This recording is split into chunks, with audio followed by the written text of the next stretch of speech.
করলেন, আল্লাহ বৃষ্টি হয় না, মক্কার মানুষেরা ফসল বুনাইতে পারে না, মক্কার জমিনের সকল কীট পতঙ্গ কষ্ট পাইতেছে, আল্লাহ বৃষ্টি দিয়ে দেন। মুহাম্মদ দোয়া করার পরে মুষলধারে মক্কার জমিনে বৃষ্টি আইসা গেছে। সুবহানাল্লাহ। তখনই সবাই টার্গেট করছে, বড় বড় নামি দামি লোকের আইসা দোয়া করলো, বৃষ্টি হলো না।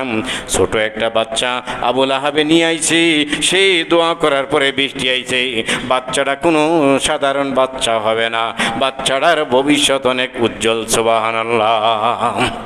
ক্ষণে ক্ষণে নবীজি সাল্লাল্লাহু আলাইহি সাল্লামের একবারে দুগ্ধ পান থেকে নিয়ে জন্মের আগ থেকে নিয়ে বারংবারই মুআজিজা প্রকাশ পেয়েছিল। সুবহানাল্লাহ বিহামদিহি। এখন সেই যুবকরা, রাসূল সাল্লাল্লাহু আলাইহি সাল্লাম বলছেন, যুবকদের মাধ্যমে ইসলাম বেশি প্রচার হয়েছে। আলী রাদিয়াল্লাহু তাআলা আনহু টকবগে যুবক ছিলেন, ওমর রাদিয়াল্লাহু তাআলা আনহু যখন ইসলাম গ্রহণ করেন টকবগে যুবক ছিলেন। এই যুবকদের মাধ্যমে বিপ্লব ঘটে। কিন্তু আমাদের বাংলাদেশের অবস্থা একটু ভিন্ন।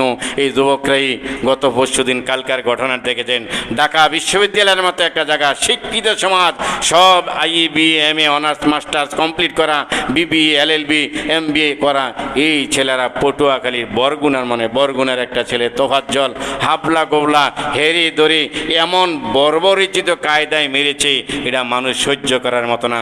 এই যুবকরা যেমন স্বাধীনতা এনেছে, যেমন একটা পতাকা উড়ে, যেমন একটা নিজের সম্মান আত্মগর্ব তৈরি করেছিল, কিছু যুবকদের কারণে আবার নিষ্কলঙ্ক কলঙ্ক জাতি, কলঙ্ক একটা মানুষকে এভাবে পিটতে পিটতে পিটতে পা এগুলা ফুলিয়া রক্ত বের করে ফেটাইয়া বের করে পায়ের মধ্যে পাড়া দিয়ে, বুকের মধ্যে পাড়া দিয়ে হাত।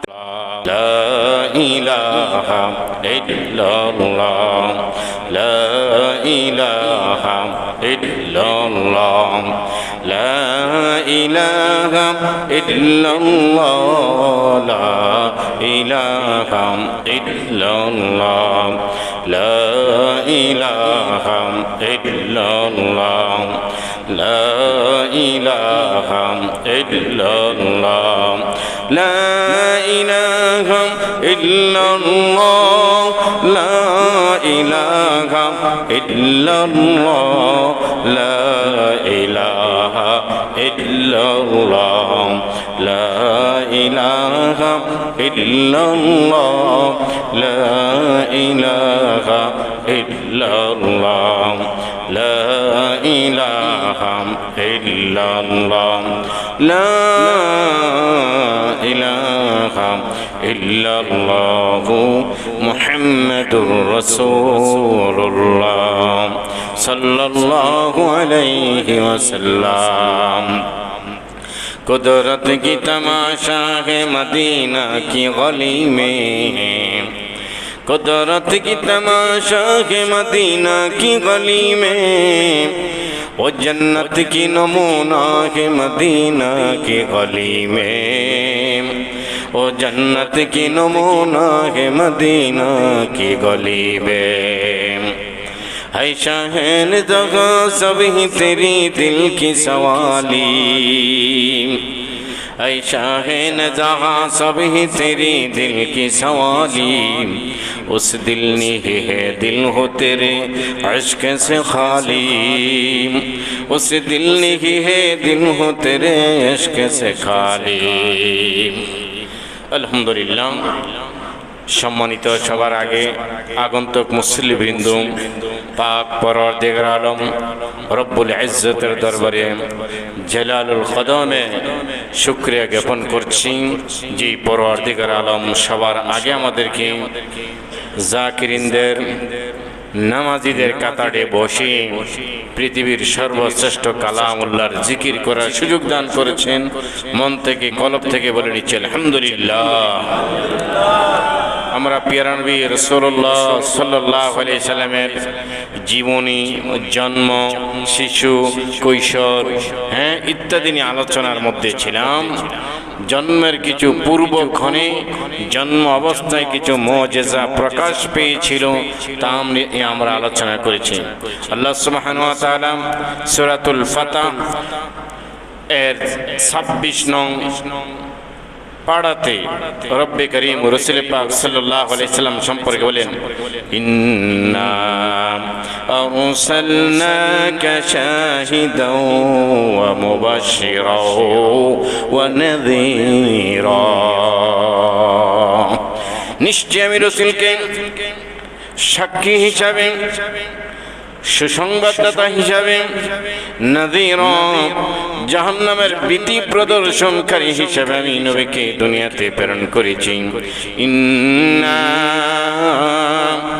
আরসালনাকা, নিশ্চয় হে নবী আপনাকে আমি প্রেরণ করেছি শাহিদান, পৃথিবীর সাক্ষী হিসাবে, ওয়া মুবাশশিরান, জান্নাতের সুসংবাদদাতা হিসাবে, ওয়া নাযীরা, জাহান্নামের ভীতি প্রদর্শনকারী হিসাবে প্রেরণ করেছি। সুবহানাল্লাহ। জান্নাতের শুভ সংবাদ নবীজি দিয়েছেন। সাহাবায়ে কেরামকে একসাথে 10 জন সাহাবীর জান্নাতের সার্টিফিকেট দিয়েছেন। একসাথে 10 জন সাহাবীকে জান্নাতের সার্টিফিকেট দিয়েছিলেন। নবীজি যখন জাহান্নামের আলোচনা করছেন, সাহাবায়ে কেরাম চোখের পানি পড়ে পড়ে চোখের সাইড কালো হয়ে যাইত, গর্তের মতো হয়ে যাইত। এর মানে নবীকে জাহান্নামের ভীতি প্রদর্শনকারী হিসেবে আল্লাহ প্রেরণ করেছেন। আবার যখন জান্নাতের আলোচনা নবীজি সাহাবীদের সামনে করতেন, হযরত ওমর বলেন, আল ঈমানু বাইনাল খাউফি ওয়ার রাজাই, আমার ঈমানটা জান্নাতের আশা আকাঙ্ক্ষা এবং জাহান্নামের ভয়ভীতি, এই 2 জিনিসের মাঝখানে রয়ে গেছে। সুবহানাল্লাহ। জান্নাতের আশা যখন করা হইতো, নবীজির কাছে যাইয়া বলতো, ইয়া রাসূলুল্লাহ, আমরা জান্নাতে যাইতে পারবো কিনা, আমি জান্নাতি হব কিনা। নবীজি সাল্লাল্লাহু আলাইহি সাল্লাম সান্ত্বনার বাণী শোনাই দিতেন, মুসলমান ঈমান এনেছো, নবীকে দেখেছো, নবীর সাথে ঈমান এনেছো, তোমরা জান্নাতি, আমি জান্নাতের শুভ সংবাদদাতা হিসেবে প্রেরিত হয়েছি। সুবহানাল্লাহি বিহামদিহি। প্রাণের ভাইরা, সেই ঘোষণা এখনো আছে। নবীজি আমাদেরকে জান্নাতের সুসংবাদ হাদিসের মধ্যে দিয়েছেন, জাহান্নামের ভয়ভীতি হাদিসের মধ্যে দিয়েছেন। সেই শাহিদ হিসাবে নবীকে আল্লাহ সুবহানাহু ওয়া তাআলা 12 রবিউল আউয়াল শবে সাদেকের সময় পৃথিবীর জমিনে আগমন করেছেন। আপনারা জানেন, পুরো গোটা কোরআনুল কারীম 23 বছরে নবীজির কাছে নাজিল হয়েছে। 23 বছরে আল্লাহ পাকের পক্ষ থেকে লৌহে মাহফুজে, লৌহে মাহফুজ অর্থ হইল সংরক্ষিত স্থান, সর্বসাধারণের প্রবেশ নিষিদ্ধ। লৌহে মাহফুজে আল্লাহর পক্ষ থেকে রমজানুল মুবারকের 27 তারিখের রাত্রে, এক রাত্রে লৌহে মাহফুজে আল্লাহর পক্ষ থেকে পূর্ণাঙ্গ কোরআন নাজিল হয়েছে। সুবহানাল্লাহ। আর লৌহে মাহফুজ থেকে নবীজির কাছে দীর্ঘ 23 বছরে 1 আয়াত 2 আয়াত 1 সূরা 2 সূরা প্রেক্ষাপট অনুযায়ী যখন যতটুকু প্রয়োজন ততটুকু আল্লাহ রাব্বুল আলামিন লৌহে মাহফুজ থেকে নবীজির কাছে নাজিল করেছেন আমাদের কল্যাণের জন্য, মুমিনরা জান্নাতে যাওয়ার জন্য। সুবহানাল্লাহ। দীর্ঘ 23 বছরে কোরআন রসুলের কাছে নাজিল হয়েছে লৌহে মাহফুজ থেকে। আর লৌহে মাহফুজে আল্লাহর কাছ থেকে এক রাতে শবে কদরে নাজিল হয়েছে। প্রাণের ভাইরা আমার, রাসূল পাক সাল্লাল্লাহু আলাইহি সাল্লাম দুনিয়াতে আগমন করার পরে এই রেওয়াজটা বাংলাদেশও কিছুটা প্রভাবান্বিত ছিল, গত শতাব্দীতেও ছিল, এখনো কম আর বেশ আঞ্চলিক অঞ্চলে আছে। যেই মাত্র রাসূল পাক সাল্লাল্লাহু আলাইহি সাল্লাম মক্কার জমিনে আমিনা রাদিয়াল্লাহু তাআলা আনহার পেট থেকে দুনিয়ার জমিনে বিচরণ করেছেন। আবু লাহাব যে রাসূলের উপর ঈমান আনে নাই, তার ব্যাপারে কোরআনে একটা সূরা নাজিল হয়েছে। একটা সূরায় শুধু আবু লাহাব তার স্ত্রীর ব্যাপারে নাজিল করেছেন। ওই আবু লাহাবের একটা বান্দি ছিল, নাম ছিল সুয়াইবা।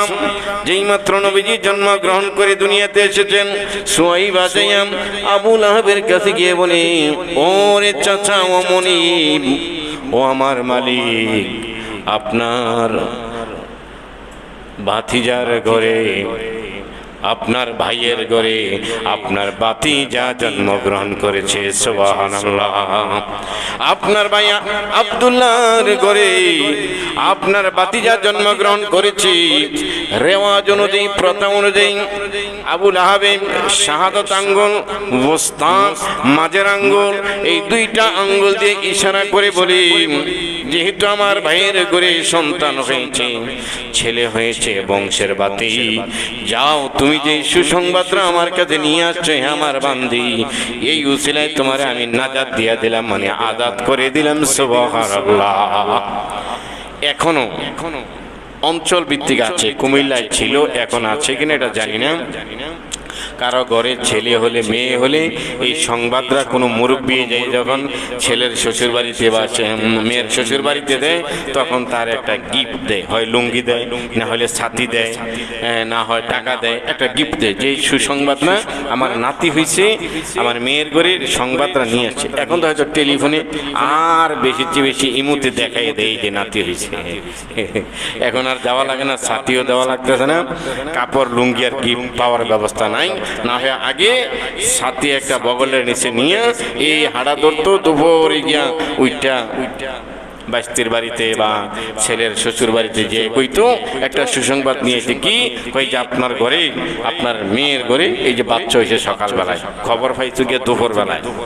এর আগে তো জানার টেলিফোন নাই, আর চিঠি তো একদিনে যায় না। এমন একটা কাল বাংলাদেশে গিয়েছে, চট্টগ্রামে আপনার ছেলে আছে, এখানে মারা গিয়েছে, সেই কুমিল্লার বাসায় কয়েক কালী হাইনজালা, এর মানে সেই অন্ধকার থাকতে ফজরের আগেই ঘুম থেকে উঠা ওই ছেলের বাপ যে মারা গেছে ছেলেটাকে চট্টগ্রামে ওনার কাছে খবর পাঠাইতো, লোক যাইতো গিয়া বলতো, এরপরে বাবা মারা গেছে, এরপরে আসলে পরে জানা যায়। এখন হয়তো মারা যাওয়ার 2-4-5 মিনিটের ভিতরে জেনে যাওয়া যায় আপনার আব্বা মারা গিয়েছে, এসে যান।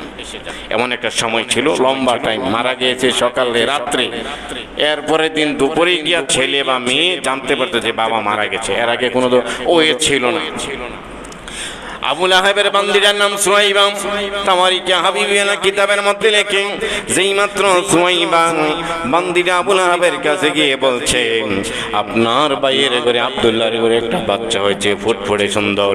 এই আনন্দ চিত্তে দুইটা আঙ্গুল দিয়া ইশারা করে বলে, সুয়াইবা টাকা দিয়া বাজার থেকে কিনে আনছিলাম তোমাকে, আমার সব কাম তোমাকে দিয়া করাইতাম, বাসার কাজ, ঘরের কাজ, বাইরের কাজ বান্দি দিয়া করাইতাম।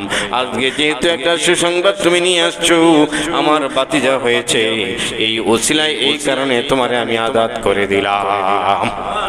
হযরত আব্বাস রাদিয়াল্লাহু তাআলা আনহু, তিনার ভাই আবুল আহাবের ভাই, নবীজির চাচা, দুজনই চাচা। বাংলাদেশের রেওয়াজে বাবার বড় হইলে কয় জেঠা, বাবার ছোট হইলে কয় চাচু, চাচা। আরব জাহানে সবাইরই চাচা, বড় হোক ছোট হোক চাচা। আমাদের কুমিল্লায় বরুড়া সাইডে, লালমাই সাইডে ওই দিয়ে কয় বড় আব্বা, ছোট আব্বা। আব্বাই তো আব্বাই, আব্বার ছোট ভাইরে কয় বড় আব্বা, ছোট আব্বা। আর আব্বার বড় ভাই জায়গায় জেঠাটাকে থেকে বড় আব্বা, ওই অঞ্চলের এটা। প্রাণের ভাইয়েরা আমার, আব্বাস রাদিয়াল্লাহু তাআলা আনহু বর্ণনা করেন, আবুল আহাবে মরার পরে এক রাত্রে আবুল আহাব আমার ভাইরে আমি স্বপ্ন দেখলাম। স্বপ্নের মধ্যে জিজ্ঞাসা করাম, আবুল আহাব আল্লাহ তোমার সাথে কেমন ব্যবহার করে, আল্লাহ তোমাকে কি অবস্থায় রাখছে? আব্বাস রাদিয়াল্লাহু তাআলা আনহু বর্ণনা করেন, আবুল আহাব বলতেছে, আমার সপ্তাহে 7 দিনের মধ্যে 6 দিন আযাব থাকে, আযাব থাকে। আর একদিন সোমবার দিন কিছু সময় আমার 2টা আঙ্গুলে আযাব কম হয়। সুবহানাল্লাহ। কেন তোমার কোন আঙ্গুলে আযাব কম হয়, আযাব হয় না কেন বা হয় না? আবুল আহাব বলে, ও ভাইজান আব্বাস, আমি যে মুহাম্মদ সাল্লাল্লাহু আলাইহি সাল্লাম জন্মগ্রহণ করেছে, আমার বান্দিদের খবরটা আমাকে দিয়েছিল, এর খুশিতে রাসূলের জন্মগ্রহণে, ভাতিজার জন্মগ্রহণে, আমার ভাইয়ের বেটার জন্মগ্রহণে আমি খুশি হইয়া 2টা আঙ্গুল উঁচু করে বলছিলাম যে, এ সুয়াইবা মুহাম্মদ জন্মগ্রহণ করছে, অর্থাৎ আমার ভাতিজা হয়েছে, তুমি আজাদ হইয়া যাও। এই যে খুশি হইয়া 2টা আঙ্গুল ব্যবহার করেছিলাম, কাজে লাগাইছিলাম। আমি তো ঈমান এনে দুনিয়া থেকে আসি নাই, আমাকে তো মুহাম্মদে বলছিল একবার কানে কানে কমপক্ষে পড়েন, আমাকে কমপক্ষে শোনাইয়া ঈমান আনেন। সবাইরে শোনান লাগবে না, আমি ঈমান আনি নাই। সারা সপ্তাহ 6 দিন আমার আযাব হয়।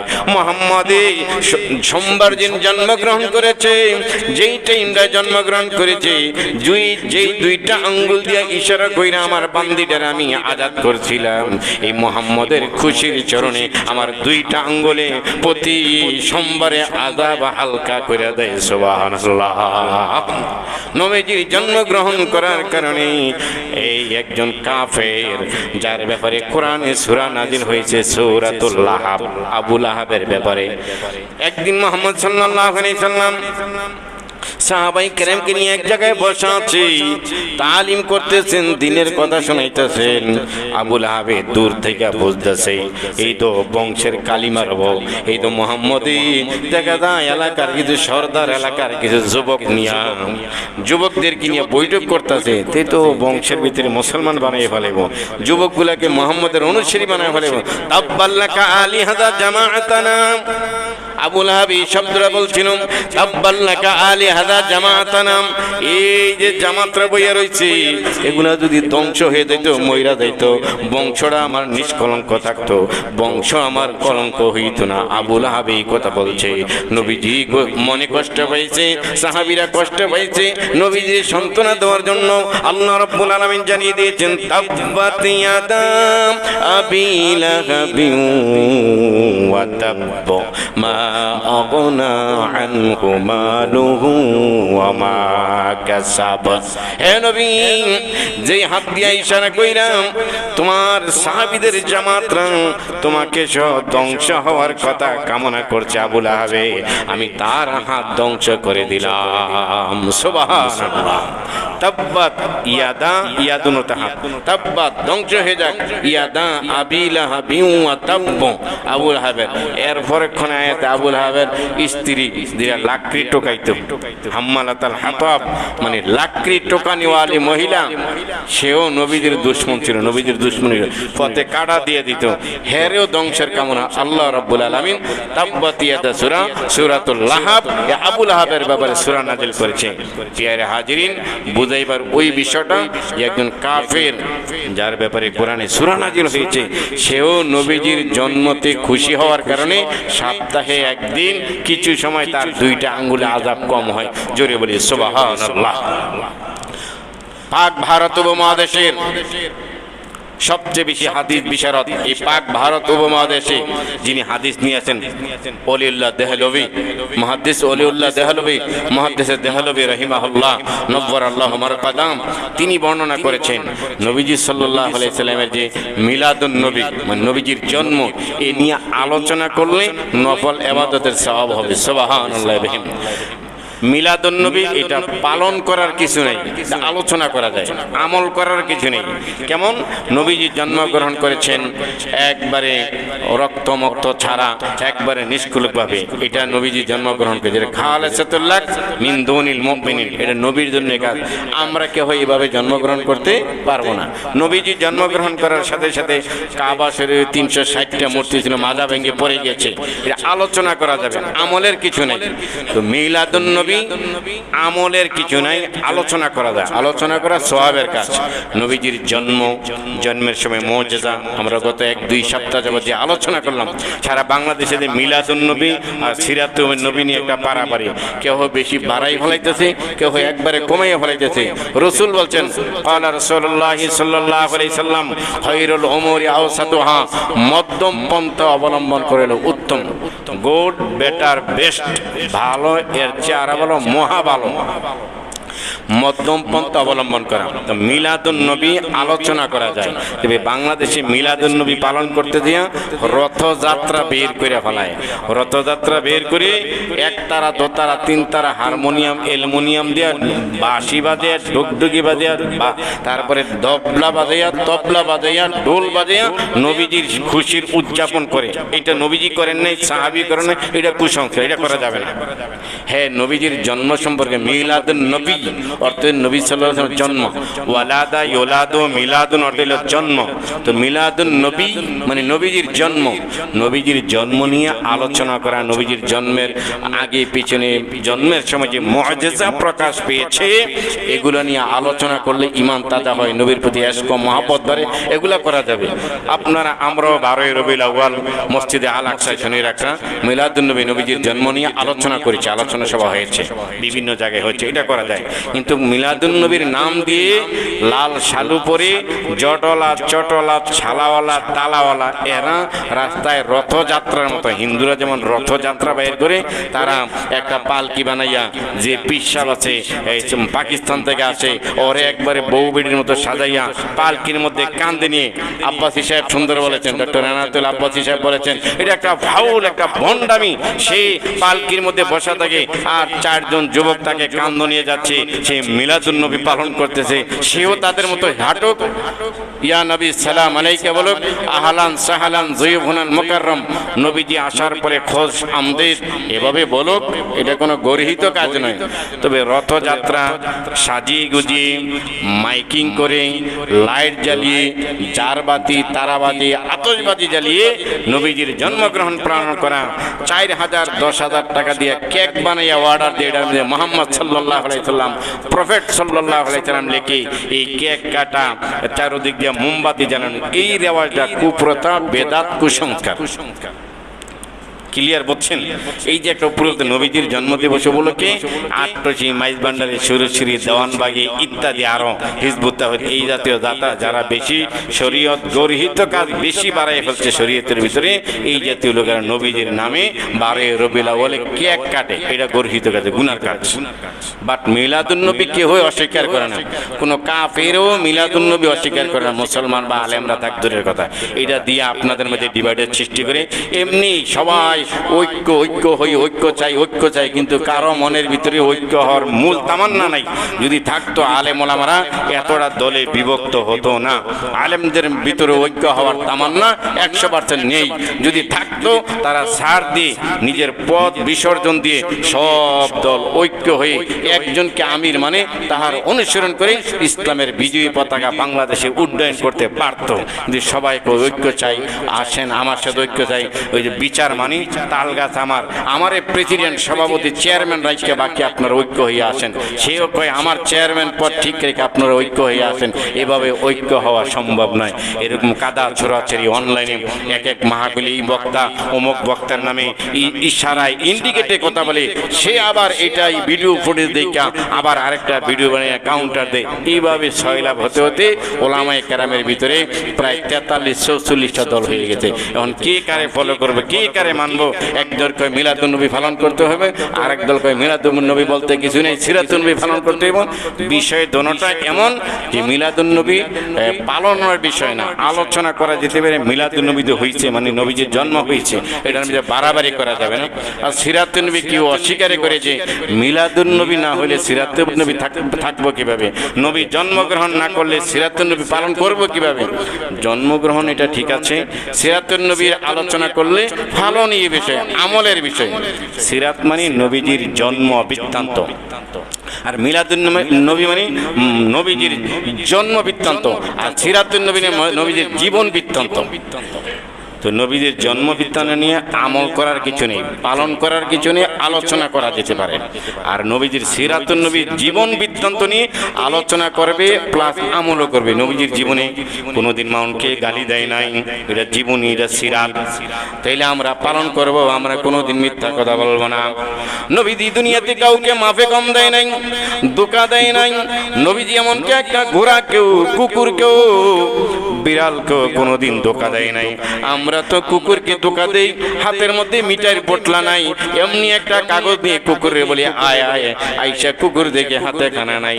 হাদিস বর্ণনার ক্ষেত্রে কোন সাহাবী যদি ঘোড়াকেও ধোঁকা দিছে এমন সাহাবী থেকে হাদিস বর্ণনা করা নিষেধ। হাদিসটা বর্ণনা করলো জয়ীফ, দুর্বল হাদিস গ্রহণ করা হয়েছে। এই জন্য যে এই সাহাবী মানুষের কোনো ধোঁকা দেয় নাই, বোঝা গেছে ঠিক আছে, কিন্তু সাহাবী ঘোড়ারে ধোঁকা দিছিল। সুতরাং একটা ধোঁকা করা লোকের থেকে হাদিস বর্ণনা করা যাবে না। মান গস্যা ফালাইসা মিন্না। নবীজি বলছেন কোন মানুষ যদি মানুষের ধোঁকা দেয় সেই ব্যক্তি আমার দলভুক্ত নয়, আমার উম্মত নয়। তো এই নবীজির জীবন নিয়ে আলোচনা করলে, সিরাত নিয়ে আলোচনা করলে এটা ফালনীয় আমল করার মতো। আমরা জীবনে কাউকে ধোঁকা দিব না। নিজের বেলায় 5টা হালি গুন্না আনবো না, আবার দেওয়ার সময় কেউ 3টায় হালি গুন্না দিয়ে ফেলবো না। কারোর সময় মাপের সময় অনেক কিপটা দোকানদার আছে, 1 কেজি দিলে এটা আমি 5 গ্রাম হইলে কম দেওয়া যায়, 995 গ্রাম তেল দিয়ে দেয়। তো 5 গ্রাম করে যদি সারাদিনে মানে 10 কেজি 20 কেজি তেল বিক্রি করে 5 গ্রাম করে হইলে আধা কেজি ফাওয়ের মধ্যে লাভ। মানে অনেক দোকানদার এমন আছে এই 1 গ্রাম 1 গ্রাম 5 গ্রাম 3 গ্রাম কম দেওয়ার চেষ্টা করে, 1 গ্রাম 2 গ্রাম বেশি দেওয়ার চেষ্টা করে না। আবার অনেক দোকানদার আছে আলহামদুলিল্লাহ 2 গ্রাম 5 গ্রাম বেশি দেয়, যাতে ভুলও হয় ক্রেতায় না ঠকে, তো যাতে ক্রেতার কাছে সে ঋণী না থাকে, একটু বেশি দিয়ে দেয়, কম দেয় না। তো নবীজির এই জীবনী নিয়ে আলোচনা করলে নবীজি মানুষকে ধোঁকা দিতেন না। নবীজি জীবনে দাঁড়িয়ে মধ্যে খুর লাগাই নাই, সপ্তাহে একবারে সাজতে সাজতে একবারে রামদা দিয়া, এমন যে বার্নিশ করলে যেমন ক্লিয়ার দেখা যায় এমন মানুষ আছে, এমন কামাই না। কুমিল্লার মোস্তাক ফয়েদ হিসাবে বলে যে কামাই না দেখছি, এমন কামাই না দেখিনি, যে কামাইতে কামাইতে এমন চামড়া টাইনা কামায়, পরে দেখা যায় দাঁড়িয়ে নেই, বোঝা যায় না। রামদা দিয়া সিরিজ কাগজ দিয়া গৈসা, তারপরে মনে করেন যে কি বলে না বার্নিশ করলে যেমন দেওয়া যায়, অনেকের সাঁচা এমন দেওয়া যায় ক্লিয়ার চকচক করে ধরি, এমন কামাই না। এমন একজন কামাই না কিছুদিন আগে ধরা গেছে না, বসুন্ধরা গ্রুপের মালিক। আগে কি সুন্দর সুন্নতি দাঁড়িয়ে ছিল, সাদা দাড়ি, একটাও মনে কালো নাই, পাইকে গেছে, বয়স হয়েছে। রাসূল সাল্লাল্লাহু আলাইহি ওয়াসাল্লাম হাদিসে কুদসি যে আল্লাহ রাব্বুল আলামিন সাদা দাড়িওয়ালা লোককে শাস্তি দিতে, মানে জাহান্নামে দিতে আল্লাহ পাক লজ্জা পান। সাদা দাড়িওয়ালা লোককে আল্লাহ পাক শাস্তি সহজে দিবেন না, কোনো উসিলা হইলে মাফ করে দেবেন। কারণ সাদা দাড়িওয়ালা লোককে শাস্তি দিতে জাহান্নামে দিতে আল্লাহ নিজে লজ্জা পায়। সেই সাদা দাড়িওয়ালা বসুন্ধরার সেই উনি কামাইতে কামাইতে একবারে সমান করে ফেলাইছে। সেই নৌকার মাঝি নৌকার মধ্যে গিয়ে মাঝির মধ্যে বসে রয়েছে, চিনিয়ে নাই, বুঝে নাই। পুলিশে, র্যাবে, সেনাবাহিনী লগে যে আনিসুল হক সাহেব ছিলেন, আমারে ধরছেন, দুনিয়াতে একসাথে চলতি বন্ধু বান্ধব একসাথে জেলখানায় আয়না করে গিয়ে একসাথে দেখে, এটা তো উনি কারেন্টে উনি না। আর উনি দেখেন, আপনি ভালো করে দেখেন, জুতায় শার্টে আর প্যান্টে গেঞ্জি তো বোঝা যায় না, বোঝা যায় যেমন কৃষক মানুষ। আসলে তিনি বসুন্ধরা গ্রুপের মালিক শাহ আলম সাহেব। হ্যাঁ, পরে ধরে ফেলছে আর কি, এমন কামান কামাইছে। রাসূল সাল্লাল্লাহু আলাইহি ওয়াসাল্লাম জীবনে কামাই নাই। তো এই যে জীবনীটা আলোচনা করলাম, আপনারা যদি না কামান তাহলে রাসূল সাল্লাল্লাহু আলাইহি জীবন সিরাত আলোচনার মধ্যে ফায়দা হইল। রাসূল সাল্লাল্লাহু আলাইহি ওয়াসাল্লাম পোশাকের মধ্যে বলছেন আহাব্বুস সিয়াবি ইলা রাসূলিল্লাহি সাল্লাল্লাহু আলাইহি ওয়াসাল্লাম আল কামিজ। রাসূল সব সময় জুব্বা পরাকে পছন্দ করতেন। দেখবেন প্যান্ট পরে যারা নামাজ পড়ে, শার্ট আর গেঞ্জি পরে জামাত যারা নামাজ পড়ে, এই যুগের কিছু প্যান্ট বাইর হইছে, প্যান্টের গিয়ার একবারে কম। প্যান্ট পরে যদি রুকু দেয় বা সিজদা দেয়, ওযু করতে বসে, প্রস্রাব পানে বসে, পিছন দিয়ে একবারে হিমালয় পর্বত দেখা যায়। আপনারা হাসতেছেন, মন দেখেছেন অনেক প্যান্ট এর ঘের কম, টাইট প্যান্ট, এটা দিয়ে সেজদায় বা রুকুতে গেলে আবার পরে ছোট টাইট গেঞ্জি বা শার্ট, পিছন দিয়ে পাছা দেখা যায়। নামাজের ভিতরে হাঁটু থেকে নিয়ে নাভি পর্যন্ত এই অংশের 2 আঙ্গুল জায়গাও যদি 3 তসবিহ পরিমাণ খোলা থাকে, ফাঁকা থাকে, নামাজ হবেই না। তা আপনার ওজুরা গেল ফাও। এই নামাজে 1-1.5 ঘন্টা বসে নামাজটা বললেন ফাও হইলেই না, কষ্টটা ফাও গেল না। তো এমন প্যান্ট পরা জায়েজ নাই। নবীজি কোনোদিন প্যান্ট পরে নাই, নবীজি কোনোদিন এরকম ছোট গেঞ্জি পইরা নামাজ পড়ে নাই, জুব্বা পরছেন। এই যে জুব্বাটা পরা, এখানে পায়জামা আছে বা লুঙ্গি আছে, সেজদা দিলে, রুকু দিলে অঙ্গ প্রত্যঙ্গ দেখা দেওয়ার কোনো আশঙ্কা নেই। লুঙ্গি ফুরানো হইলেও, লুঙ্গি ভিতর দিয়ে একটু ছিঁড়া ছাড়া হইলেও সমস্যা নেই, কারণ ডাবল পাড় আছে, উপরে পাঞ্জাবি আছে, এটা তারা সতরটা ডাকে বেশি। তো নবীজির কাছে পোশাকের দিক দিয়ে আছে জুব্বা পরাটা পছন্দ। নবীজি সবসময় টুপি মাথায় দিতেন। টুপি নিয়ে বাংলাদেশে দ্বন্দ্বের অভাব নেই। কেউ কয় ভাস্কলি টুপি দেওয়া সুন্নত, কেউ কয় লম্বা টুপি, কিস্তি টুপি, নৌকার মতো টুপি দিয়ে এটা দেওয়া, আবার এটা দিলে এটা নৌকার মতো টুপি, যেমন আওয়ামী লীগ অনেকেই কিছু এই গত 17 বছর গাড়ির সামনে দিয়া সুন্দর কি একটা নৌকার একটা ফটো, নৌকার একটা লোগো, নৌকার একটা একবারে পিতলের বা গ্লাসে রেখে রাখতো, আর অন্যরা মনে করে বলে হারি পরে আওয়ামী লীগের নেতা, আসলে আওয়ামী লীগ করে না, নৌকার একটা ছবি রেখে রাখছে আর কি, এটা দিয়ে অনেকে বাচ্চা গেছে গা। তাইলে আবার এই কিস্তির মাথা দিলেই মনে করি কি এমন নৌকা মার্কা করেন, তাই জামানা। আবার চোক্কাটুকি মাথা দিলে পাঁচকুলি দিলে কেটা মনে হয় সরমনাই বা উজানি ও হাবি। আবার খাড়া দিলে একবারে বড় টুবি, একবারে সিমেন্টের বস্তার মতো এত বড়, অনেক দাম, ওইটা অনেক শক্ত, এটা মাথা দিলে দূরের থেকে দেখা যায় যেমন সিমেন্টের বস্তা মাথায় লেগে যায়, কাছে এলে বোঝা যায় না টুপি। এই টুপিটা পুরাটা করলে 5 কেজি চাল লোন দেবে, এত বড় টুপি। টুপি নিয়ে হরেক রকম, ডালকানগর হুজুরে একটা রকম টুপির মধ্যে একবারে কামরাঙ্গার মতো, এটা ইস্তারি দিয়ে চোখা একবারে মন্দিরের মতো। আবার চরমনাই হুজুর একটা টুপির মধ্যে স্বাভাবিক পাতলা গোল। আবার আব্বাস হিসাব যারা আছে ওনার আবার মাথাতে আবার সবুজ ইত্যাদি। মোট কথা টুপির মধ্যে সুন্নত হইল টুপিটা গোল হইতে হইব, নরম হইতে হইব, মাথার সাথে লেগে থাকতে হইব। এটা 5 তালি হোক আর 6 তালি হোক, সুতার হোক, যেটা হোক, সুন্নত আদায় হয়ে যাব। জোরে বলে সুবহানাল্লাহ। এই যে আপনারা যে টুপি মাথায় দিয়েছেন সবগুলো সুন্নত আদায় হইব। জালি টুপি দেন সুন্নত আদায় হইব, ফাঁসকলি দেন সুন্নত আদায় হইব, বা অন্য টুপি দেন, টুপিটার মূল হাকিকত হইল টুপিটা গোল হতে হবে, টুপিটা নরম হতে হবে, টুপিটা মাথায় লেগে থাকতে হবে, এরকম হইলে সুন্নত আদায় হইব। কিন্তু বাংলাদেশের প্রেক্ষাপটে এই হুজুররা, আলেমরা, আমার মতো খতিবরা এই টুপি দিয়া ডিভাইড করে ফেলছে। এই টুপি মাথা দিলে এটা ফুল তুলি, এটা সরসিনার টুপি, এটা আড়াইবাড়ি, এটা সোনাকান্দা, এইটা ওই যে হিজবুত তাওহীদের টুপি, এটা মাইজ ভান্ডারের টুপি, এখানে দেওয়ানবাগের টুপি, মোহাম্মদ ইসলাম, এটা পাস করলি। এই ডিভাইডের সৃষ্টি করে আমাদের ভিতরে হরিণে হরিণে ডুসাডুসি লাগতে লাগতে ওই দিক দিয়ে হায়না আর বাঘে সব খেয়ে ফেলছে। ওই দুইটা কুকুর যেমন একটা মরা গরুর কাছে গেলে এই কুকুরে খাইতে দেন, হ্যাঁ হে একটা কামড় দিলে হে ঘেং করে ওঠে, হে আবার তাড়াইতে যায়, মাঝখান দিয়ে শুকুনে কাকে শিয়ালে খাওয়া শেষ গরু। কুকুরের এক কামড়ও নসিব হয় না, কারণ কি সে হেরে খাইতে দেয় না, হে আবার আসলে এই তারানি করতে করতে 1 ঘন্টার ভিতরে গরু ফিনিশ। আমাদের ভিতরে এই লক্ষণগুলো এসে গেছে। কেউ কোনো দল, ইসলামী দল যদি উপরে উঠে গেছে, ওইটারে নামানোর জন্য বান্দরের মতো লেজো ধরে টানতে আছে, নিজে ওঠার চেষ্টা করে আরেক গাছে, এটা না। সেই ইসলামী দল, সেই আলেম, সেই বাতিজা, সেই আপন বংশের ছেলে বড় হয়ে গেছে, উপরে উঠে গেছে, ওরে নামানোর জন্য তাবিজ, তোমার কুফরি কালাম, সমালোচনা, আলোচনা, হেরে নামানোর জন্য মাইকিং ইত্যাদি।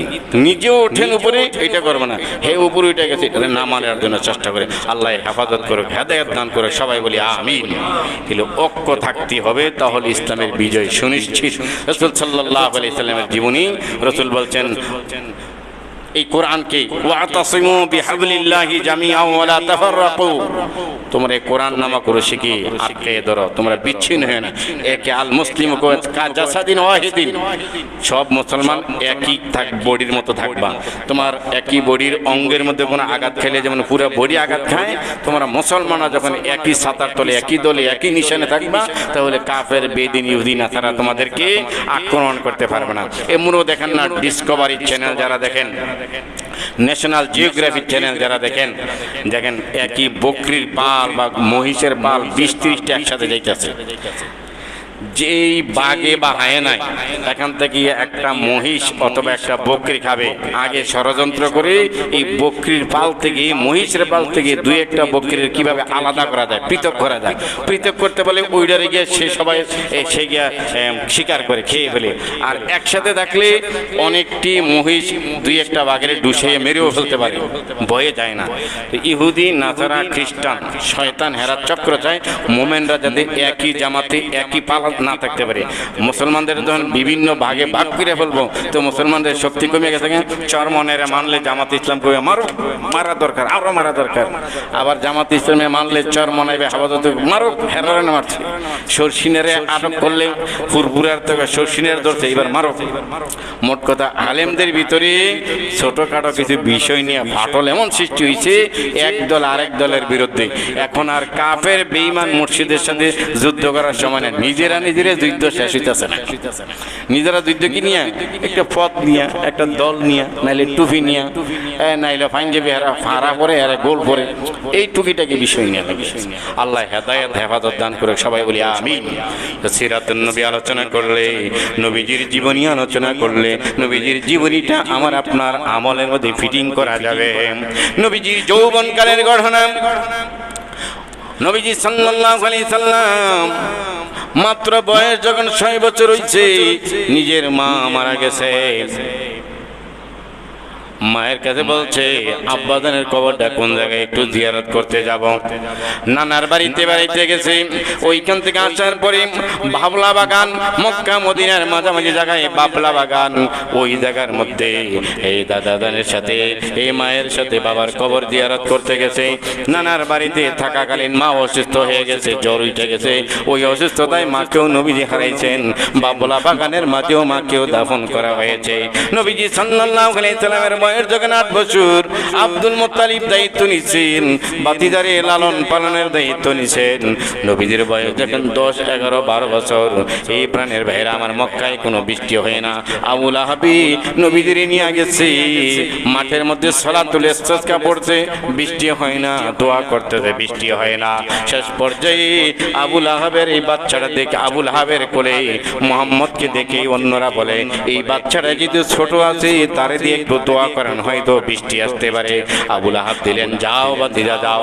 সেই মুহাম্মদ সাল্লাল্লাহু আলাইহি সাল্লাম খোলা ময়দানে দোয়া করেন, আল্লাহ বৃষ্টি হয় না, মক্কার মানুষেরা ফসল বুনাইতে পারে না, মক্কার জমিনের সকল কীট পতঙ্গ কষ্ট পাইতে, আল্লাহ বৃষ্টি দিয়ে দেন। মুহাম্মদ দোয়া করার পরে মুষলধারে মক্কার জমিনে বৃষ্টি আইসা গেছে। সুবহানাল্লাহ।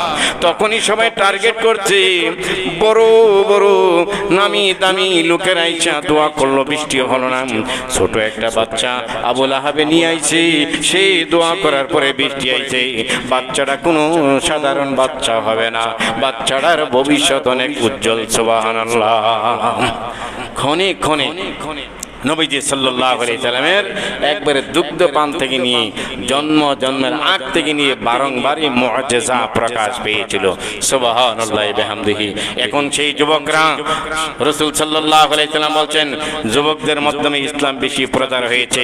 আলী রাদিয়াল্লাহু তাআলা আনহু টকবগে যুবক ছিলেন, ওমর রাদিয়াল্লাহু তাআলা আনহু যখন ইসলাম গ্রহণ করেন টকবগে যুবক ছিলেন। এই যুবকদের মাধ্যমে বিপ্লব ঘটে। কিন্তু আমাদের বাংলাদেশের অবস্থা একটু ভিন্ন। এই যুবক গত পরশুদিন কালকার ঘটনা দেখেছেন, ঢাকা বিশ্ববিদ্যালয়ের মতো একটা জায়গা, শিক্ষিত সমাজ, সব IB MA honours masters complete করা, বিবি এলএলবি এমবিএ করা, এই ছেলেরা পটুয়াখালীর বরগুনার একটা ছেলে তোফাজ্জল হাবলা গোবলা হেরি ধরে এমন বর্বরিচিত কায়দায় মেরেছে, এটা মানুষ সহ্য করার মতো না। এই যুবকরা যেমন স্বাধীনতা এনেছে, যেমন একটা পতাকা উড়ে, যেমন একটা নিজের সম্মান আত্মগর্ব তৈরি করেছিল, কিছু যুবকদের কারণে আবার নিষ্কলঙ্ক কলঙ্ক জাতি, কলঙ্ক একটা মানুষকে এভাবে পিটতে পিটতে পিটতে পা এগুলা ফুলিয়া রক্ত বের করে, ফেটাইয়া বের করে, পায়ের মধ্যে পাড়া দিয়ে, বুকের মধ্যে পাড়া দিয়ে, হাতের মধ্যে লাঠি দিয়ে দুই পাশে পাড়া দিয়ে, এভাবে মানে দুকে দুকে সারা দিন লাগায় মারতে। ধরে এখন নাউযুবিল্লাহি মিন যালিক। আমরা যেমন ছাত্রদেরকে সেই সময় মোবারকবাদ দিয়েছিলাম, মারহাবা দিয়েছিলাম, আবার ধিক্কারও জানাই এই কারণে যে এই কারণে বাংলাদেশ স্বাধীন হয় নাই। সে হইতে পারে যে কোনো দলের একজন হাবলা গোবলা মানুষ, যার মাও নাই, বাবাও নাই, ভাইও নাই, টোটালি একা। আগে তো অবজারভেশন করার দরকার ছিল। তো একজন সাধারণ মানুষকে এভাবে মেরে ফেলা, কোন এমপি মন্ত্রী অগরে পারা নাই, একজন সাধারণ মানুষকে এভাবে দুকে দুকে পাড়াইয়া পরে আগুন দিয়া এভাবে মেরেছে। আল্লাহ হেদায়েত দান করুক, ভালো বুঝ দান করুক, সবাই বলি আমিন। যুবকদের আরো কিছু বিষয়ে প্রশ্নবিদ্ধ হয়ে যাচ্ছে। সবাই আপনারাও আমরাও সবাই সাপোর্ট করেছি, আমরাও এগিয়েছিলাম। বন্যার জন্য ত্রাণ উড়েছেন, ওইটা ব্যাংকে রাখা দরকার কি? এই বছরে বন্যার ত্রাণ উড়েছেন, এই বছরে দিয়ে দেন। এখন ব্যাংকে রাখার কারণে আগামী বছর হয়তো ত্রাণ দিবা, এটার জন্য তো প্রশ্নবিদ্ধ হয়ে যেল। যেই ইস্যুতে যেই কাজের জন্য, এটা অনেক মসজিদ কমিটিরা করে, হলে তারাবির জন্য টাকা উড়েছে, একটু টাকা বেশি হয়েছে, হাবের সাবরে না দিয়ে এটা মসজিদের 3 তলার ছাদ দিয়ে বলে। যেই ইস্যুতে যেই কারণে মানুষ থেকে টাকাটা উঠেছেন, ওই টাকাটা ওই কাজে ব্যয় করেন। হাবের সাহেবের জন্য করে উঠেছেন, হাবের সাহেবের একটু টাকা বেশি উঠছে, আপনি হাবের সাহেবের একটু কম দিয়া এই টাকাতে অন্য কাজ করেছেন, জায়েজ নেই। এটা হাবের সাহেবের কাজেই ওনারা দিয়েছিল, তো এইটা হাবের সাহেবের কাজেই ব্যবহার করেন। আবার মসজিদের ফান্ডের, মসজিদের ছাদের জন্য টাকা হয়েছেন, টাকা কিছু বাচ্চে পাশে মহল্লায় গরিব অসুস্থ আছে, হেরে দিয়ে দিই না, এই ফান্ডেরটা এই ফান্ডে রাখেন। মাদ্রাসার ফান্ডেটা মাদ্রাসায় রাখেন। হাওলাত আনতে পারেন যে মাদ্রাসার ফান্ডে টাকা আছে, মসজিদ ফান্ডে এখন টাকা নেই, 20,000 টাকা এখানে হালত খরচ করলাম, আবার আবার মসজিদ ফান্ডে আসলে মাদ্রাসায় দিয়ে দিব, এভাবে করা যেতে পারে। কিন্তু আপনি মসজিদের ফান্ডের টাকা মাদ্রাসায় দিয়ে দিলেন, মাদ্রাসায় লিল্লাবর্ণীকে এতিমখানার টাকা দিয়ে সাথ দিয়ে ফেলেন, কখনো জায়েজ নেই। বা মসজিদে আইনা জাকাত ফেতরা টাকা খরচ করে ফেলেন, এগুলো জায়েজ না। যারা করে তারা হয়তো বোঝে নাই, বুঝা করলে তারা হয়তো দুষ্কৃতিকারী। হ্যাঁ, আর অনেকেই করে না। আলহামদুলিল্লাহ আমাদের মসজিদ এগুলো হয় না, আশেপাশেও হয়তো হয় না। দুই এক জায়গায় যেখানে হয় তাদেরকে নিন্দা জানাই। জানার অভাবে যদি করে, জানে না বোঝে না মাসালা, তাহলে ভিন্ন কথা, মাপ পাইতে পারে। জেনে বোঝে যদি করে, আল্লাহ পাক তাদেরকে হেদায়েত দান করুক। সবাই বলি আমিন। বাংলাদেশটা আমরা সবাই চেয়েছিলাম দেশটা একটা সুন্দর শৃঙ্খলাবদ্ধ ভালোভাবে চলবে, কিন্তু মনে হচ্ছে না। সুখ যতই চাইতেছে, সুখে তো আমার বাড়ি চিনতেছে না। ওই যে এক বেটার বাবা মারা গেছে, কাঁদতেছে, বড় ছেলে বটতলায় বৈশা কাঁদতেছে। আর এত কান্দ কেন, এত কান্দ কেন? কয় সব কান্দা তার বাবার জন্য কাঁদতাছি না। আর আসছে যে বাবার জন্য, আমি তো বাবার বড় ছেলে, বাবাই মরছে তো মরে গেছে গা, দুঃখ হইলে আজরাইলে তো বাড়ি চিনে গেছে, পরে তো আমার আবার ধর্ম, এই দুঃখে কাঁদতাছি। বাবা তো মরে গেছে গেছে, কিন্তু বাবার বড় ছেলে তো আমি। এই যে এত কান্দন কান্তাছি, সব বাবার দুঃখে কান্তাছি না, আমার দুঃখের লেগে কান্তাছি। আর তোমার এখানে কি দুঃখ? আব্বারে যে মাইরা আজরাইলে বাড়ি চিনে গেছে, এতদিন তো বাড়ি চিনে নেই, এখন তো বাড়ি চিনে গেছে, পরে আইলে তো সংসারের মধ্যে বড়ই আমি, তা আমারে তো নিব গা, এই জন্য আমি কান্তাছি। নাউযুবিল্লাহি মিন যালিক। পুলিশ ভাইয়েরা যে সমস্ত ভাইয়েরা ডরে বয়ে কিছুদিন বলছে, হ্যাঁ আমাদেরকে ছাত্ররা মারবে, দায়িত্ব পালন করবো না। কেউ দায়িত্ব পালন, অনেকে এখনো ছুটির নামে বিভিন্ন নামে আছে, নামে নাই। যারা এই ট্রাফিক পুলিশ নামেছে, এখন দেখছে ট্রাক থামাইয়া টাকা খাওয়ান যায় না, রিক্সাওয়ালার বাড়ি দিয়ে টাকা নেওয়ান যায় না, রাস্তায় যারা ফুটপাতে দোকান দিয়েছে বাড়ি দিয়ে উঠাইয়া দৌড়ান দিয়ে টাকা লওয়া যায় না। মোট কথা আলগা নাই, সারাদিনই পকেট বইরে আইনা টাকার পলিথিন দিয়ে মেয়ের সামনে বউর সামনে দিচ্ছে গন। চাকরি করে গন গন্যা দেখে 1,500 2,000 প্রতিদিন ট্রাফিকরা পুলিশরা, যারা ঢাকা শহর নারায়ণগঞ্জ শহরে সিটির ভিতরে দায়িত্ব পালন। এখন দেখা গেছে তৌহিদি জনতা, আপনারা আইন শৃঙ্খলা বাহিনী, যৌথ বাহিনী, আর্মি ইত্যাদির কারণে আলগা এতটা চাষারা মরে আর পায় না। আপনাদের পঞ্চবটি মরেও পায় না, যাত্রাপুরে মরেও পায় না, পল্টন মরেও পায় না, শাপলা চত্বরের সামনেও পায় না। এখন তাদের টাকা কাইমাইছিনি। এতদিন ছেলেরে নাস্তার টাকা দিত সকালে 500, মেয়েরে 500। এখন যেহেতু আলগা আসে না, এখন তারাও জিমে জিমে ডিউটি পালন করে। লাগুক জ্যাম, মহিলা জনগণ থানা ফোন দিল, ফোন ধরে না, মামলা নেমু না, মানে দায়িত্ব অবহেলা। ওই যে টাকার গরম নাই, না হলে তো মোয়াক্কেল আইলেই থানার তারা, কোর্টের তারা তো খুশি, যত মারামারি লাগুক, শুধু মামলাই হোক। যারা কোর্টে চাকরি করেন, আছে দু একজন কোর্টে যারা চাকরি করে নারায়ণগঞ্জে কোর্টে, তারা মনে করে যে এলাকায় মারামারি লেগে, শুধু মামলা যত আইলো তত মনে করে যে ব্যবসা ভালো, মামলা একটা আছে, মামলা আসুক। আর যারা মনে করেন যে জুতা ছিলে মুসি, তারা মনে করে জুতা ঘন ঘন ছিরুক, ঘন ঘন ছিরুক, আর আমার কাছে চাপ 12। যারা বক্তা আছে তারা মনে করে 12 মাস শীতকাল থাকতো, 12 মাস মাহফিল থাকতো। ডাক্তার যারা ক্লিনিক চেম্বার নিয়ে বসে রয়েছে, তারা মনে করতে যে এই এলাকায় বাচ্চা হয় না, প্রচুর পরিমাণ বাচ্চা হোক, আর সবই সিজারে হোক, সবই সিজারে হোক, 4টা 5টা করে টেস্ট দেবো, যেটা না লাগে এইটাও দেবো। প্রচুর রুগী আসে না কেন? ব্যবসা ভালো না, ব্যবসা ভালো না, রুগী কম আসতেছে। রোগ নাই তো রুগী যাবে কেন? খামাকায় গিয়া 1 রোগের লেগে 4 রোগের টেস্ট কি লেগে করাবো? ডাক্তার কি, ওষুধ কোম্পানিরা ব্যাগ নিয়ে নিয়ে কলম দিয়ে আসে, ডায়েরি দিয়ে আসে, সাবান দিয়ে আসে, ওইটা গিফট দিয়ে আসে, কইয়া আসে এই কোম্পানির এই প্রোডাক্ট, এই ওষুধ লাগাবেন 30%। ডাক্তারও রুগী একটা গেলে কোন কোম্পানি আইছিল, ভ্যাকসিন করেছিল, স্কোর আইছিল, ইত্যাদি আইছিল, হেরা আইছিল, হ্যাঁ এটা 30% দেবে। তো এই কোম্পানির লেখা, যেটা 30% দিবে, যেটা 20% এটা লেখা। জায়গায় জায়গায় দুর্নীতি করতে করতে হতে হতে আমাদেরকে নিঃশেষিত করে ফেলছে। আল্লাহ রাব্বুল আলামিন হেদায়েত দান করুক, আমাদের সকলকে হেফাজত করে, সবাই বলি আমিন। প্রিয় হাজিরিন, যুবকদের কথা নিয়ে বলছিলাম। রাসূল সাল্লাল্লাহু আলাইহি সাল্লাম শিশু, কিশোর, যুবক নবুয়তের প্রাপ্তির আগে পরে সব জায়গায় শান্তি শৃঙ্খলা, হেলফুল ফুজুল সংগঠন করে মানুষকে শান্তি শৃঙ্খলাবদ্ধতা করার জন্য, ঐক্য রাখার জন্য আপ্রাণ চেষ্টা করে গিয়েছেন। 1.5 লক্ষ সাহাবীদেরকে ঐক্যর প্ল্যাটফর্ম করে নবীজি বলছেন, আল ইয়াউমা আকমালতু দীনাকুম ওয়া আতমামতু আলাইকুম নি'মাতি ওয়া রাদিতু লাকুমুল ইসলাম দীনা। এভাবে নবীজি বলে গিয়েছেন। সেদিন ইসলাম পরিপূর্ণ করে সাহাবায়ের কাঁধে দায়িত্ব দিয়ে গেছিলেন। আজ ইসলাম দুঃখে দুঃখে মদিনার ইসলাম মদিনায় চলে যাচ্ছে। রসুল এটা ভবিষ্যৎবাণী বলেছেন, বাদাল ইসলাম গরিবান সায়াউদু কামা বাদা। ইসলাম আবার পুনরায় গরিবানা হালাতে মদিনার ইসলাম মদিনায় চলে যাবে। এক সময় গরিবানা হালাতে ইসলাম প্রকাশ পেয়েছিল, এমন একটা সময় আমার উম্মতের মাঝে যাবে আবার গরিবানা ইসলাম আবার মদিনায় চলে যাবে। মানুষের কাছে লা ইয়াবকাল কুরআন ইল্লা ইসমুহু ওয়া লা ইয়াবকাল কুরআন ইসলাম ইল্লা রসমুহু। ইসলাম আছে, এটা একটা রসম প্রথা থাকবে, কোরআন আছে একটা প্রথা থাকবে, কোরআন মানা হবে না। ইসলাম আছে, এটা মানবে না। প্রথা হিসেবে বলে আমরা ইসলাম, আমরা মুসলমান, কিন্তু মুসলমানিত্ব ইসলামের কিছু মানুষের মাঝে থাকবে না।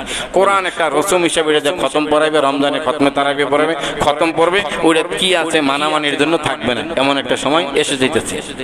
আল্লাহ রাব্বুল আলামিন আমাদের সকলকে নবিয়ানা জিন্দিগি করার, রব চাহি জিন্দিগি করার তৌফিক দান করুক, মন চাহি জিন্দিগি থেকে হেফাজত করুক, জোরে বলি আমিন।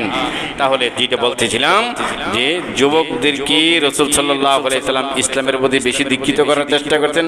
আলী ওমর যুবক অবস্থায় ইসলাম পছন্দ করেছেন, ইসলাম এগিয়ে নিয়েছেন। আজ যদি যুবক ভাইয়েরা ইসলামের জন্য, কোরআনের জন্য, মসজিদের জন্য, মাদ্রাসার জন্য এগিয়ে আসেন, এগিয়ে যান, আপনারাও এগিয়ে থাকবেন, ইসলাম এগিয়ে থাকবেন, রাসূলের জীবন সিরাত জীবনীর উপর আমল হয়ে যাবে। রাসূলের জীবনের জন্মের পরের কিছু মুআজিজার কথা বললাম। রাসূল সাল্লাল্লাহু আলাইহি সাল্লাম নিজের মায়ের পেটের মায়ের দুধ মাত্র 7 দিন পান করেছেন। কয়দিন? 7 দিন। 7 দিন পর্যন্ত আমিনা রাদিয়াল্লাহু তাআলা আনহার দুধ পান করেছেন। এরপরে কয়েকদিন দুধ পান করেছেন সুয়াইবা, আবু লাহাবের যে বান্দি, যাকে আবু লাহাব খুশি হইয়া আজাদ করে দিলে বান্দির। এরপরে হালিমা সাদিয়া রাদিয়াল্লাহু তাআলা আনহার দুধ পান করেছেন রাসূল পাক সাল্লাল্লাহু আলাইহি সাল্লাম। এবার হালিমা রাদিয়াল্লাহু তাআলা আনহা তায়েফ এলাকায় বাড়ি, গরিব এলাকায়, এখনো মক্কার জমিনে, মক্কার আশেপাশে কোনো ফসল ফলাদি, গম, ডাল, ভুট্টা, চিনি, লবণ, তেল হয় না। তবে তায়েফের মধ্যে কিছু কাঁচা সবজি, তরকারি হয়। ওই তায়েফ এলাকাটা একটু গরিব এলাকা। ওই গরিব মহিলারা মক্কা মদিনার শহরে চলে যেত। শহরে বড় লোকেরা থাকে। ওই যুগে প্রথা ছিল, রেওয়াজ ছিল যে বড় লোকের ছেলে মেয়েগুলাকে নিয়ে যারা গরিব আছে তারা দুধ পান করাইতো টাকার, রুপিয়ার বিনিময়ে, 1 বছর, 1.5 বছর, 6 মাস। এইভাবে একদিন রাসূল সাল্লাল্লাহু আলাইহি সাল্লাম হালিমা সাদিয়া মানে সৌভাগ্যশীল, মক্কার জমিনে কতজন দুধ পান করানিওয়ালি মহিলা, গোরা গাদা খচ্চর দিয়ে এসে গেছে। অনেকে আইসাম আব্দুল মুত্তালিবের বাড়িতে আইসা দেখে তিনার একটা নাতি আছে। অনেকে আইসে কইছে ছেলের বাপে কি করে, ব্যাংকে চাকরি করেনি, এই বড় ইন্ডাস্ট্রি ফ্যাক্টরি আসেনি। কয় না, এই ছেলের তো বাবাই নাই। আমিনার ছেলে দাদাই পালন করে, মায়ের ঘরে জন্মগ্রহণ করেছে, নেয় না। কই বাচ্চারে দুধ পান করালে বেশি হাদিয়া গিফট পাওয়া যাবে না, এনাম বকশিশ পাওয়া যাবে না, নাই। আবার অন্য বাড়িতে যায়, ছত্রী বাড়ি, খনকার বাড়ি, কুরাইশ বংশের দামি দামি লোকদের বাচ্চাগুলা নিয়ে এই তারা দুধ পান করে দেয়। তাই এবারে মহিলারা চলে গেছে, দুপুর হয়ে গেছে, বিকাল হয়ে গেছে। মোহাম্মদকে কতটা মহিলায় গিয়ে দেখছে, কয় না, তারে দুধ পান করাইলে বাপ নাই, বেশি টাকা পাওয়া যাবে না। হালিমা সাদিয়া জীর্ণ শীর্ণ, কালো, একবারে শুকনা, এমন বেশি নিজের বাচ্চারে 12 বছর দুধ খাওয়ানোর মতো শরীর বডি তিনার নাই। তিনি যখন মোহাম্মদের বাড়িতে, আব্দুল মুত্তালিবের বাড়িতে গেছে, যাইয়ে দেখতে মোহাম্মদ চান কপালিওয়ালা পুরুষ, চন্দ্রিমা চাঁদের মতো চেহারা। ডাক দিয়ে কই, এ আমার নাম হালিমা, আমি এই বাচ্চাটারে দুধ পান করাইতে চাই, কর্তৃপক্ষ আপনারা রাজি আছেন? নেই। সবাই টাস্কি লেগে রয়েছে। কত মহিলা সকাল দুপুর আসলো, কেউ মোহাম্মদ নিল না। আর মহিলা কয় সহজ শর্তে মোহাম্মদের দুধ পান করাবে। ঠিক আছে, তোমার জন্য দিয়ে দিলাম, নিয়ে যাও। লম্বা ঘটনা, গাদা বা খচ্চরের মধ্যে উড়াইছে। যেই মহিলারা মক্কা থেকে তায়েফ, রাস্তা ভালো না, এই ঘোড়ার গাড়ি, ওটের গাড়ি, খচ্চর দিয়া যারা যাইতো, ওর দিয়া যারা যাইতো, দুপুর বেলায় দামি দামি বাচ্চাগুলা নিয়ে তারা বাড়ির দিকে রওনা হয়ে গেছে। দুপুরের পরে বিকাল বেলায় মোহাম্মদকে নিয়ে যেই হালিমা রওনা হয়ে গেছে, বাড়ির কাছে যাইয়া যাইয়া দেখে এখনো সকালবেলায় যারা রওনা দিছিল বাড়ির কাছে গিয়া মাত্র পৌঁছেছে। সবাই পিছনের দিকে তাকায় কয়, হালিমা যাইবার সময় একটা আদা মরা একটা গোড়া বা খচ্চর নিয়ে যাইছিলা, এখন দেখি তোমার গোড়া বা গাদার খচ্চরের দৌড়ানি আমাদের হৃষ্টপুষ্ট গোড়া গাদার চেয়ে বেশি। সুবহানাল্লাহ। হালিমা ডাক দিয়া কই, যেই বাচ্চাটা তোমরা দুধ পান করাইবা না, এই সিদ্ধান্ত নিয়ে মুহাম্মদের কাছে নাকি বহু মহিলা গেছে তায়েফ থেকে, তারা আনে নাই মুহাম্মদের বাচ্চা নাই। ওই বাচ্চাটা আমি পছন্দ করে দিই মাত্র আমার গোড়ায় বা গাদায় লইলাম। আগে দেখতাম আমার গোড়ার গাদা একবারে নির্জুর তোমাদের পিছনে পিছনে দৌড়ে যাইতে পারতো না, এই মাত্র এই বাচ্চাটারে আমার করে লইছি, আমার গোড়া গাদার শক্তি দ্বিগুণ দ্বিগুণ বেড়ে গেছে। সুবহানাল্লাহ। এরপরে হযরত হালিমা সাদিয়া বর্ণনা করেন, আমার একটা বাচ্চা আছে, তারে দুধ পান করাইতে আমার কষ্ট হইতো, মানে স্তনে দুধ ছিল না, কম ছিল, গরিব মানুষ, খানা ভালো ছিল না। এই মাত্র মুহাম্মদ রে আমার করে এনেছি, এখন দুজনে দুধ পান করে হৃষ্টপুষ্ট বড় হইতেছে। সুবহানাল্লাহ। লম্বা গড়ার মুহাম্মদ যখন নবুয়তের কাছাকাছি হয়ে গেছে, মসজিদে নবুয়তি একদিন বসা, এমনি হালিমা সাদিয়া রাদিয়াল্লাহু তাআলা আনহা পুরান কাপড়, ছিঁড়া কাপড়, দামি মখমলের চাদর, দামি দামি দিয়ে এখন বোরকা পরে ফ্যাশন হলে এগুলো তো আবিষ্কারই হয় নাই, সুতা আবিষ্কার হয় নাই, সিরিয়া পাকর কোন রকম একটা কাপড় বইরা মসজিদে নববীর দরজার সামনে যখন দাঁড়াইছে, মুহাম্মদ নিজে দাঁড়াইয়া গিয়া নিজের কান্দে যে দামি চাদর ছিল, শাল ছিল, দিয়া বিছাইয়া দিয়া কয়, আম্মা জান আপনি বসেন। সুবহানাল্লাহ। দু জাহানের বাদশা নবী এই কাজটা যখন করছেন, মসজিদের মুসল্লিরা সাহাবীরা দেখা কয়, নবীজি এটা কি কাজ করলো? মহিলা একটা দেখা যায় একবারে কাজের মহিলা, সুন্দর না, কাপড় চোপড় এত উন্নত না, দেখতে আধা পাগল হাবলা গোবলার মতো দেখা যায়। ওনারে নিজের গায়ের চাদর বিছিয়ে বসা দিছে, তখনও পর্দার আয়াত নাযিল হয় নাই।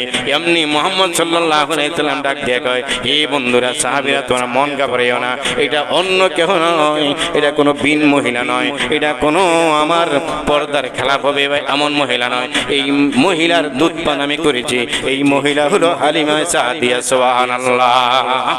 আমার দুধ মা। সবাই তখন তাশকিলে গেছে, যেন নবীজি না ঠিক কাজ করছেন, মায়ের সম্মান এভাবে আপনি দিয়েছেন, মায়ের কাছে মায়ের দুধ পান করেছেন, সেটা যতই গরিব হোক, কাপড় ভালো না থাকুক, প্রাণের ভাইয়ের আমার, সর্বোপরি কথা নবীজির জন্মের পরের কিছু মুআজিজা, নবীজির ইশক ও মহব্বত বাড়ার জন্য আমরা বললাম রব্বে কারীমের জীবনী আলোচনা করে, নবীজির জীবনী আলোচনা করে, নবীজির জীবনের আদর্শ, সত্যতা, মানুষের সাথে ভালো ব্যবহার করা, মানুষকে গালি না দেওয়া, মানুষকে না ঠকানো, মানুষের উপর নির্যাতন না করা, সৌহার্দ্যপূর্ণ ভালো ব্যবহার, ভালো আচরণ, ভালো কথা, কোমল কোমল কথা, সুন্দর সুন্দর কথা, লাজুক লাজুক কথা, এগুলাকে অর্জন করার তৌফিক দান করে সবাই বলে আমিন। ওটা কি এখন করাবো?